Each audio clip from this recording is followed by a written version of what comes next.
Pump it up, pump it up. Trae. Come on, come on. With Trae. Pump it up, pump it up. It's the day with This is the day to gain inspiration, to make a positive change in the nation. We're inviting you to partake in conversation, to raise your vibration. It's the day that we will all celebrate all of our peace that make this thing elevate. Watch the negative fade away, cause it's the day with Trae.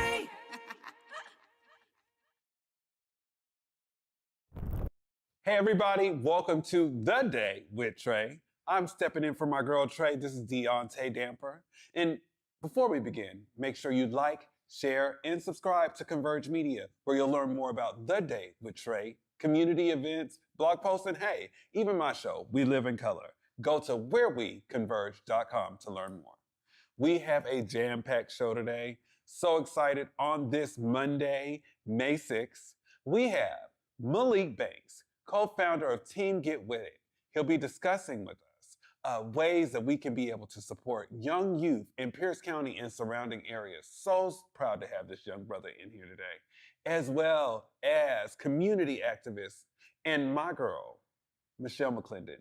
Michelle McClendon is the project manager for LEAD East Precinct. She's going to talk about how her and her program are actually working and managing around public safety in community. Now, I'm just so happy to have this brother here, Malik Banks, co-founder of Team GetWitIt. How you doing, brother? I'm doing good, brother. That's what's up. I'm so happy to have you here today. I know a lot of your work has surrounded around advocating for youth. So tell us a little bit, because how old are you, one? I'm 27. 27. Yeah. Okay. Tell us about Team GetWitIt and how it came to be. So, Team GetWitIt basically started because me and my brother, who's 5 years younger than me, it was in like 2013. So we just found ourselves like getting caught up in gang culture and gang violence, like going to the park to hang out and kick it. We'll run into like different members of gangs and they'll like bully us or try to get us to join their gang. So in that, we found ourselves frustrated because it was like, they knew where we lived because we lived in that territory of gang members and we lived on an active street. So the street had a lot of like traffic coming in and out. And me and my brother, we was just like, we're not trying to gangbang because our dad, our cousins, all our older siblings or relatives, they're from gang cultures and we seen them getting locked up, getting killed, you know, just throwing their lives away. And we wanted to do something better with our lives. So Team GetWitIt originally started as like a brotherhood. But then from there was like different young women that wanted to also be involved. So it was like, instead of counting them out, just being strictly guys, why don't we recruit women as well? So from it turning to a brotherhood to what it is now, which is outreach and marketing, advertising, promotional, a nonprofit, it just became that because it was like, we have to structure this in a way where older professionals would also respect it instead of just minorities that come from the hood, because we wanted to just change the world in general. And I love that, being young and knowing that you can be game changers and wanting to aspire to change it, right? And I read too that a lot of your work is not just doing just outreach. Some of your outreaching consists of working with youth at some of the schools, like I've seen you do. Tell us a little bit more about some of the concerts you put on. Okay, so the concerts, originally it started as like clean, youth-driven concerts. But then like after that, the facility, like there was some miscommunication about the facility. So then we stopped doing it and then we brought it back like 4 years later. So when we brought it back 4 years later, which was recently, we opened it up to anybody. Like we was just like, we're just gonna take in any young, inspiring artist that wants to do their thing.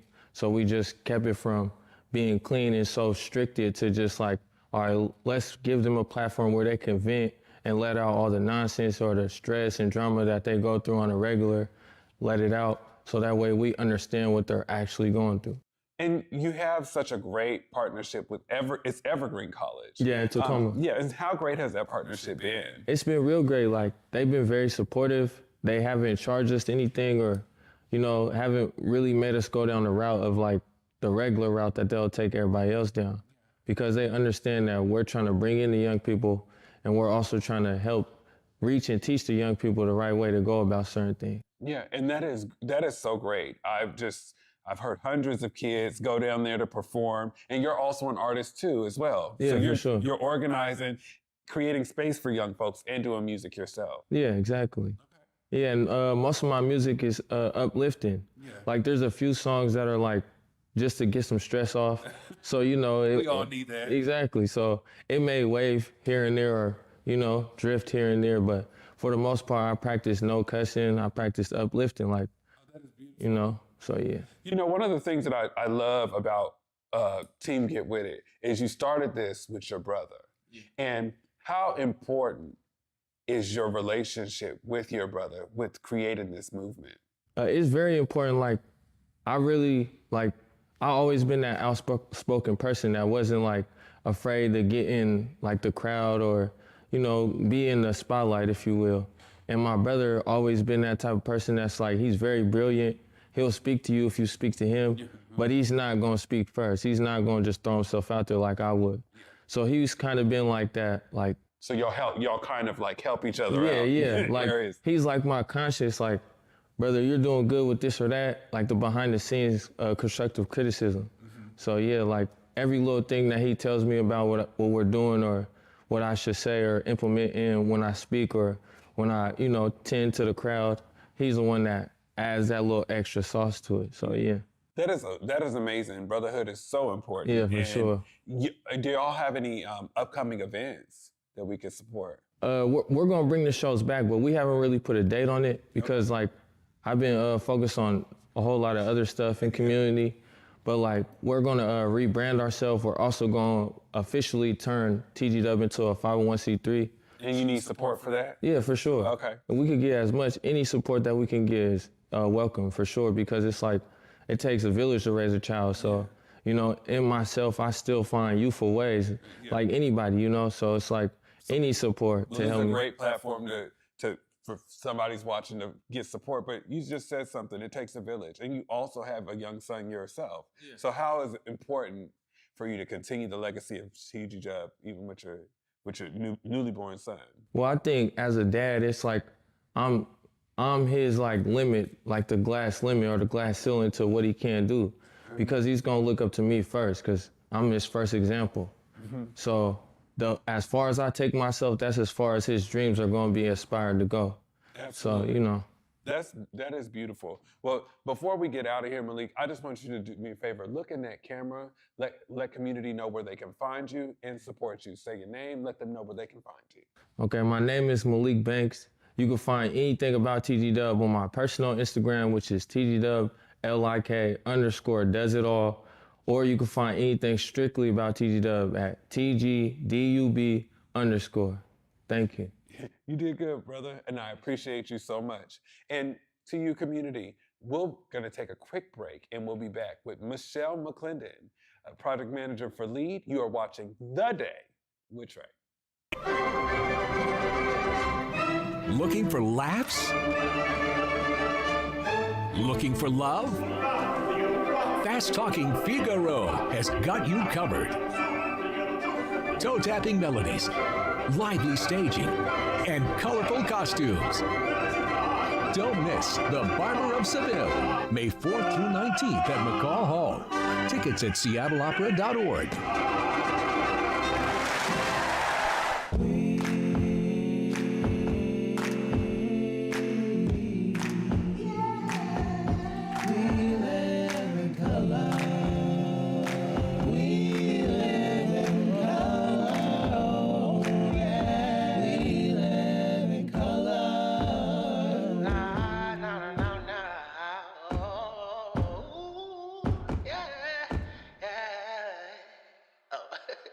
Let's start the show.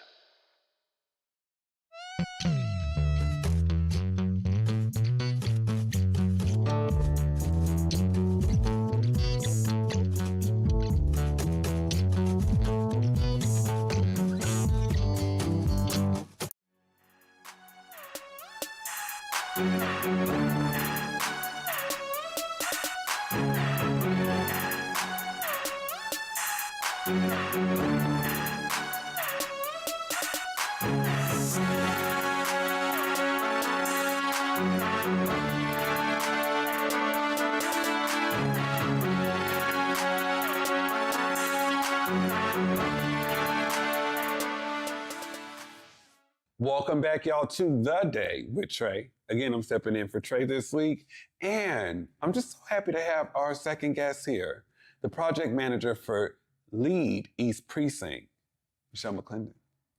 How are you? I'm amazing, Deaunte. Thank you for having me. I appreciate you so much. I appreciate you for even having the time, a lot of the work that you do, just navigating, really your public safety, right? Absolutely. Tell us a little bit more about project managing over there in the East Precinct and what that looks like. Okay, so as you mentioned, I am the lead project manager for the East Precinct as well as South and Southwest. LEAD stands for Law Enforcement Assisted Diversion, right? We are not a program, we are a framework. And when I say the framework, what we do is, most of what we do is we are addressing the public safety issues from a different perspective, right? It's almost something like meeting the needs, right? Meeting folks where they're at, but not leaving them there too long. Such as with LEAD, we provide intensive case management for those who are struggling with substance use disorders, mental health challenges, and who are in survival mode, right? To the point to where they're being arrested or committing crimes for low-level offenses because they're in survival mode. So what LEAD does is we come in and we step in and we work with those individuals through intensive case management, providing resources in the community if they want to address substance use disorder. You know, what would it look like to go to detox, or even giving them the autonomy to say, I want to go to treatment, whatnot, right? So it's basically like a companionship-based model, right? We're not here to tell you what to do. They're the pilots, right? We're the co-pilots. So we're there just to be that sounding board and helping them regain that sense of self-sufficiency and stability as they navigate the system, including those legal barriers that they have, right? So we have another department, which is our legal team, and our legal department that help folks, you know, to quash warrants and things like that. And they have someone to go with them to attend court. It's really beneficial for individuals to have a support system as they navigate those barriers. And when we think about, and that's a lot, and a lot of great things, right? Because when we think so much about the narrative that is created about our community members that are impacted, you are actually out there to kind of compass, right?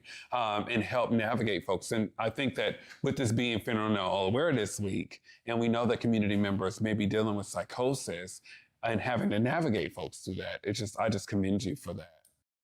Thank you. I would say, just even when we talk about that, I want to give a huge shout out to my team, WDC, We Deliver Care, which is doing amazing work currently in the 3rd Avenue Project, also known as TAP, right? When we talk about addressing public safety, so we have the safety ambassadors, right? And so they're out there each and every day supporting those in the community who's navigating those things as substance use disorders, mental health challenges, right? Connecting them to resources, doing screenings. They do a lot of overdose reversals in our community, right? So just having that support system and working with those individuals and being able to also, for me as a project manager, being able to stabilize the business owners who may be impacted by the problematic behaviors that are in those communities, right? It's like, how do we come together as a community, as stakeholders, to address this public health safety crisis without it being punitive in so many ways?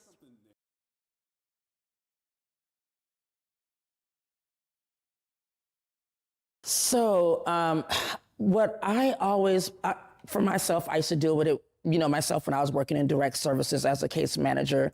But just as community, it's like, what does that look like for you? What are you comfortable with when we talk about Narcan? I was super excited because I was happening to be ordering something on Amazon, and I saw that you can get Narcan on Amazon now, right?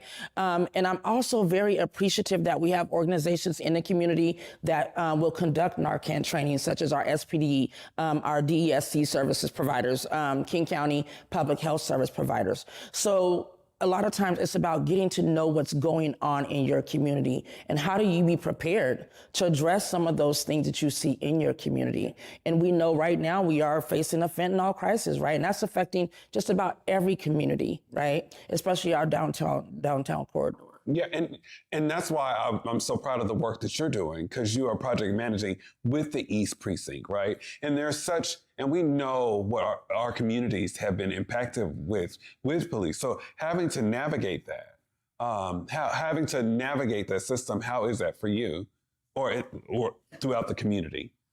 I would say the biggest relationship, and one of all the relationships that I have with community and with our elected officials, with our King County prosecutors, but most importantly with our law enforcement personnel. So again, as you know, I'm the project manager, East Precinct. So I work closely with law enforcement there. I work with Captain Trin there, East Precinct, working with Lieutenant Sather, who we consider ourselves as partners in this. And the most important thing is that community building, that relationship building, educating them about, is it going to be beneficial for you to arrest this individual if we know that they need some mental health services, or they're, like you mentioned earlier, experiencing drug-induced psychosis, right? What is it going to look like for them to be arrested? What is it going to look like for you? So why don't we connect you to someone who can come right then and there, 24 hours, no matter what time it is, and address that with you? So helping folks, law enforcement also understand that, and it's been great thus far, right? But we still know that, you know, there's certain things that we just can't get away from.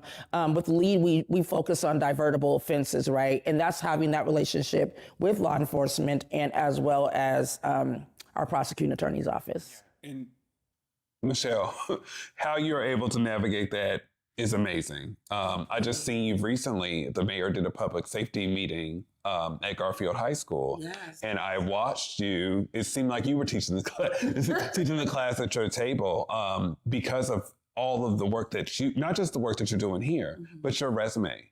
Can you let community know some of the work that you've done over the past couple years? So I left Highline College. I was there for 8 years as the legal advisor. See, I get them all mixed up because I've got so much going on. My hands in so many pots. But I was the reentry advisor there, so working with formerly incarcerated students and helping them create pathways to, you know, what education will look like, where there's a degree. Who is it? Yes, my sister. Yes. But yeah, helping those reintegrating me as myself. I identify as someone who had to navigate those same legal systems, but was still ran into barriers, even though I was on a college campus. So there was an amazing, one of the amazing deans there, God rest her soul, Alice Madsen, gave me the opportunity, and I went to her as a student saying, there is no reentry services on this campus for anybody. And that includes me, right?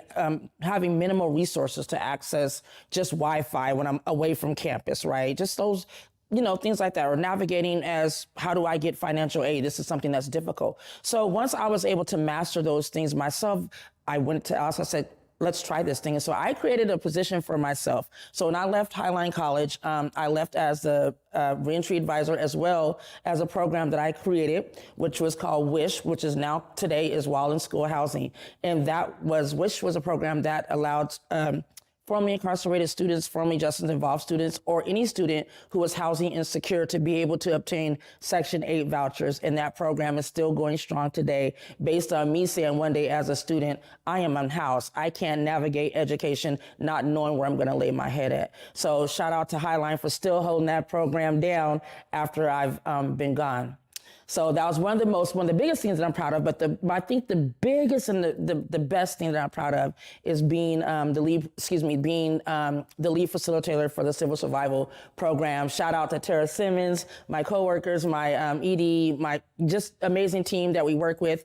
And Civil Survival is an organization that's led by formerly incarcerated folks, and we teach civic engagement, right? Be able to how do you have a conversation with elected officials? How do you tell your story? You know, we now define that now we can relate information through storytelling. And what is that going to look like? And then at the end of the day, that says, you know what, I need you to partner with me to address these systems and barriers and policies that impact those who identify as formerly incarcerated or formerly justice involved. So my biggest attribute and one of the biggest things that I'm proud of is being able to be a part of Civil Survival.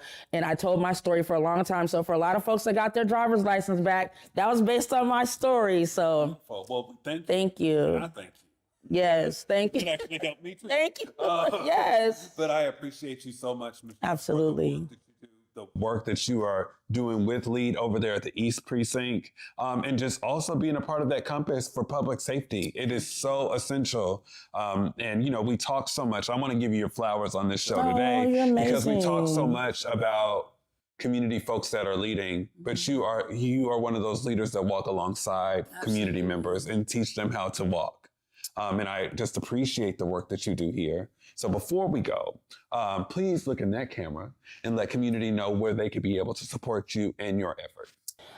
So you can support us by, first of all, attending your public safety meetings, because as a lead program manager, project manager, my goal is to hear back from our community. What barriers in your community that you want law enforcement to know about, and how do we address those barriers that you are all facing? You can also find us and see about the work that I do as I cover the whole central area as an East project manager. So if you want to read more about what we do, you can visit us at wearepda.org. Thank you. Well, that was good. You need to come back and do some of mine. That was so good. Yes.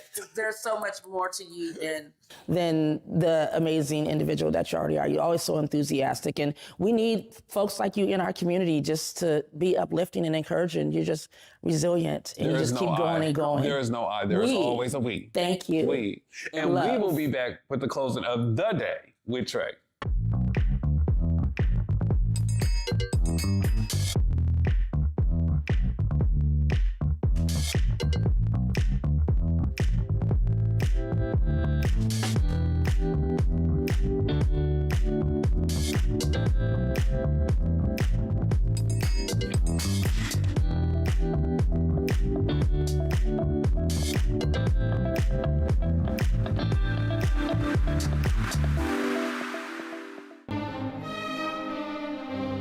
Ballet's greatest comedy, Coppelia, returns to Pacific Northwest Ballet.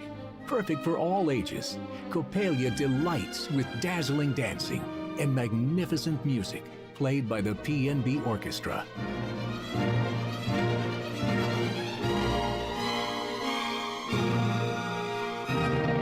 Seven performances only. Visit pnb.org for tickets.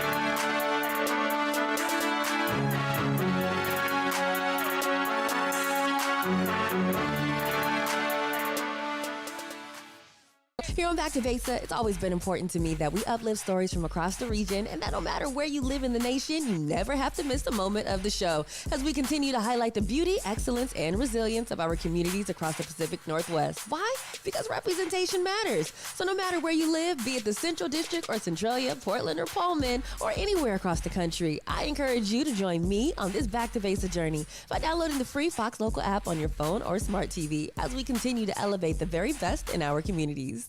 So grateful to have both Malik Banks and Michelle McClendon here. When we're talking about community safety, we got to hit them up. But I just want to thank them for being the guests today. Please join us tomorrow on The Day with Trae. I'll be back again, y'all. Have a good night.